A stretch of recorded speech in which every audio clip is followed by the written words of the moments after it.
de este tipo. Y hay ocasiones en las cuales pues, es muy fácil establecer con quién va a estar ese menor mejor, si con su papá o con su mamá o con sus abuelos.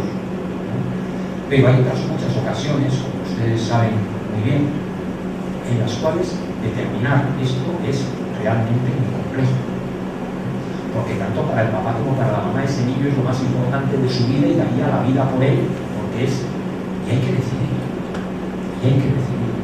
¿Y qué ayuda les da el derecho en este caso? Pues muy poca, muy poca. Les dejo un margen de maniobra muy importante, pero esto no quiere decir que no, yo con la mujer y con la mamá y punto.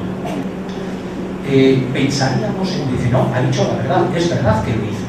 Y así lo hace constar en la motivación, es decir, cumple con ese elemento de las virtudes judiciales de la sinceridad. ¿Alguno de ustedes creería que ese juez está dando buenas razones, está construyendo una adecuada motivación de la sentencia? Yo creo que ninguno lo pensaría. Ninguno lo pensaría. Y sin embargo está siendo sincero. Como el juez que dice, no, yo resuelvo, acumulo todos los asuntos de la semana y el viernes voy con mis cuates a la cantina y ahí, después de la tercera botella de mezcal, lo tenemos todo perfectamente claro. Todos los casos son fáciles, no hay casos difíciles. Y así lo cuenta en la sentencia. Este caso que vale después de la botella y media ya lo vimos perfectamente claro. No pensaríamos, a pesar de la sinceridad de ese juzgador, no estaríamos considerando que está cumpliendo con el deber de motivación que impone la Constitución.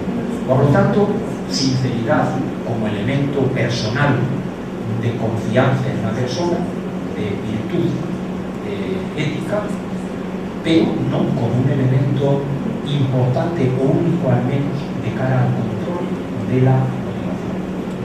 Por eso, en teoría del derecho, antes lo mencionaba, una distinción que yo creo que es muy interesante y que ha condicionado desde luego radicalmente toda la forma que tenemos en la actualidad de entender la motivación, es la distinción entre el contexto de descubrimiento y el contexto de justificación. Es una distinción que procede de las ciencias duras, no es una distinción jurídica, sino que procede de las ciencias, como digo, duras, experimentales, para las cuales es no solamente importante proceder a un descubrimiento, si no somos capaces de justificarlo, de darle un sentido, no sirve absolutamente para nada. Yo suelo emplear el ejemplo de si fuera verdad la anécdota de Newton, que se le ocurrió ahí de la gravedad viendo caer una manzana del árbol, si fuera cierta anécdota, pues nosotros podríamos haber estado viendo caer manzanas de los árboles por docenas y seguramente a ninguno de nosotros se nos hubiera ocurrido la ley de la gravedad. ¿Por qué? Pues porque sí hemos descubierto que las manzanas caen de los árboles, pero no somos capaces de darle un sentido a ese hecho. No somos capaces de justificarlo, de darle una explicación. Y claro, para ello, pues naturalmente, si Newton lo pudo hacer, es porque tenía la pregunta planteada, tenía la cuestión planteada y encontró un sentido a una cuestión que había planteada. Bien, por eso digo que es muy importante la distinción y ha sido de mucha utilidad para poner en su justo término el deber de motivación o el deber de argumentación de las decisiones jurídicas en general. ¿Por qué? Porque lo determinante, como estaba indicando de cara al control de la decisión jurídica, no es el contexto de descubrimiento, no es cómo se llega a la decisión. Lo determinante son las razones que justifican esa decisión, las razones que sustentan esa decisión. Esto sí es evaluable y esto es lo que intenta aportar la teoría de la argumentación. Criterios para valorar cuando una argumentación es racional, es convincente, es persuasiva y cuando no es. Por eso es tan importante el contexto de esto. Dicho esto, yo llevo también dándole vueltas a esta distinción que, como digo, ha dado muchísimos frutos y en la que estoy inspirando algunas partes de las cuestiones que les he comentado, pero me parece que también no hay que tomarla como una distinción absolutamente radical. Me parece que no son dos mundos completamente diferentes el mundo del proceso de toma de decisión, hablo ya en el ámbito del derecho, el proceso de la toma de decisión y la justificación de la decisión tomada. No son dos mundos totalmente separados y hay conexiones. ¿Por qué? Y esto lo van a entender todas y todos ustedes muy rápidamente. La caricaturización que antes hacía de lo que pasa dentro de la cabeza del juez y lo que el juez exterioriza en la sentencia es una caricaturización, es decir, es una reconstrucción exagerada de un proceso que en la práctica, y como digo, ustedes lo conocen muy bien, no es exactamente así.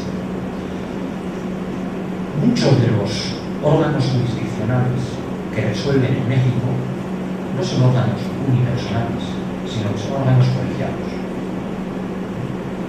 Y por definición, un órgano colegiado implica que hay varios miembros, varios magistrados, y que la decisión es fruto del debate, de la argumentación y contraargumentación de los integrantes de ese tribunal, de ese órgano jurisdiccional. Lo que pasa en la sesión privada o en la pública por el canal judicial o lo que sea, forma parte de ese contexto de decisión, de descubrimiento al que antes me referí. Y luego la motivación de la sentencia sería el contexto de justificación. Pero ¿no creen ustedes que cuando un órgano es un tribunal integrado por varios magistrados, por varios ministros, la decisión final y la argumentación o la motivación que se aporta en la sentencia no tiene que ver con el debate allí habido? No hay argumentos y contraargumentos y argumentos que ganan, posiciones que ganan, posiciones que pierden. ¿No creen ustedes que deberían tener reflejo en la motivación de la sentencia que se adopta? Yo creo que sí. Yo creo que sí. Argumentar, y voy diciendo algunas reglas así de estas tan generales que les decía que se pueden dar, solamente tiene sentido argumentar cuando hay discrepancia. Si no hay discrepancia entre dos actores, entre dos jueces, por ejemplo, dentro de un órgano colegiado, si no hay discrepancia, naturalmente no tiene ningún sentido la argumentación. Si todo el mundo está de acuerdo en lo mismo, que cada artículo hay que entenderlo de tal modo, o que tal testigo miente, pues no hace falta mucho argumento para convencer a otros. La argumentación es fundamental cuando hay discrepancia. Por eso, en el seno de un órgano judicial, de un órgano colegiado, de ese debate es de donde surgen esos argumentos, contraargumentos que se rebaten, etc.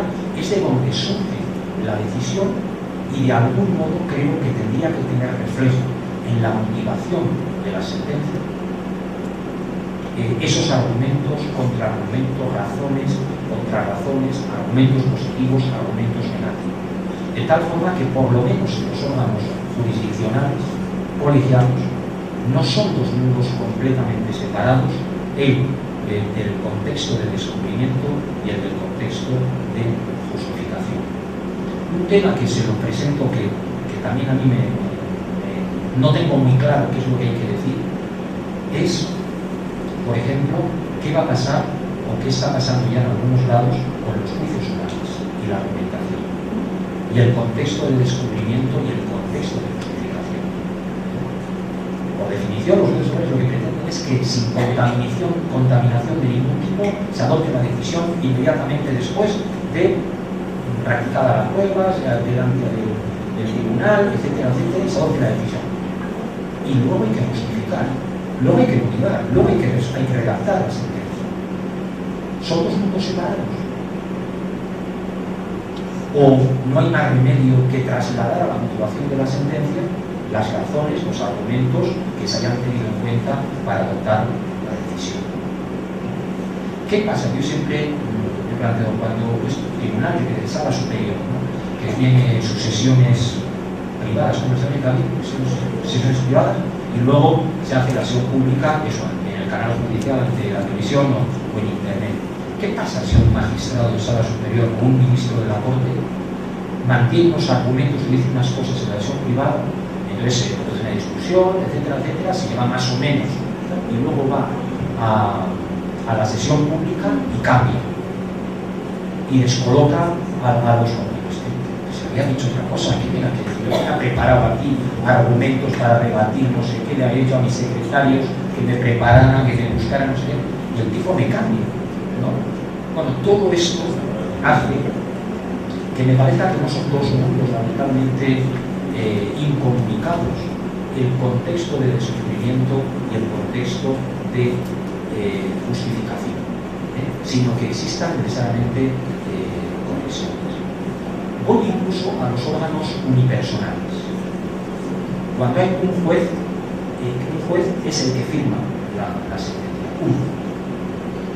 Muchos de ustedes que también tal vez hayan trabajen en órganos jurisdiccionales unipersonales, saben, no sé, cada ponencia, pues me imagino que tiene una forma de trabajar y hay magistrados o jueces que establecen una serie de pautas y otros otras. Habrá quien ve ahí el expediente y diga, toma, y arréglate con él y haz un proyecto y ya lo discutimos, y otros que junta a todos los secretarios y dice, mira, este asunto yo lo veo así, a ver, opiniones, lluvia de ideas, ok, bueno, pues a partir de aquí yo creo que con esta tú te encargas de hacer el proyecto y de presentarlo a los demás y lo discutimos de nuevo. Bueno, habrá formas diferentes, pero en todo caso, y como mínimo, el resultado del proyecto que ese magistrado va a presentar en su sala o la sentencia que finalmente va a firmar ese juez es el resultado, como digo, como mínimo, del debate entre el secretario, aunque solamente se haya encargado uno del asunto,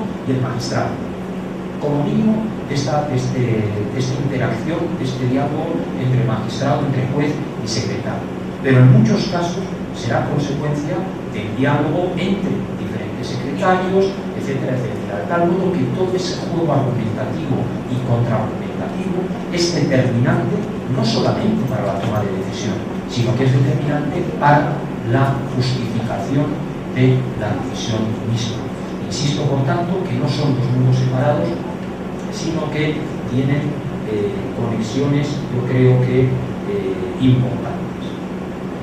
Antes también les comentaba, y ahora lo aclaro muy brevemente, cómo desde la teoría de la argumentación hemos pensado que lo determinante para el control de la decisión judicial son las razones, es la justificación, es la motivación, independientemente de cómo haya sido el proceso de toma de decisión.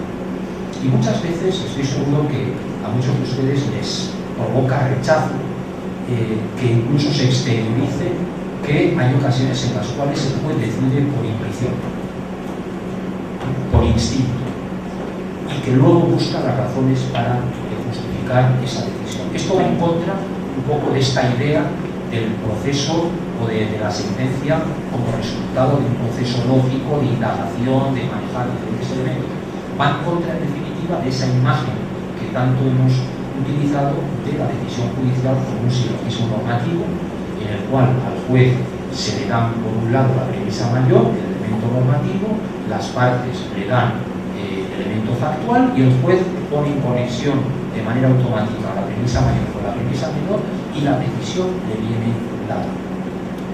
Esto está la idea de pensar, no, pero hay jueces que, yo diría, cualquier juez que decide por instinto y luego busca la razón o el camino para justificarlo. Esto nos provoca, esto habrá alguno que lo haga, pero en todo caso será un mal juez, y un buen juez no debe hacer eso. Ese es el juez corrupto, el juez que quiere favorecer al amigo o el que le ha dado la gana, y el buen juez no debe actuar.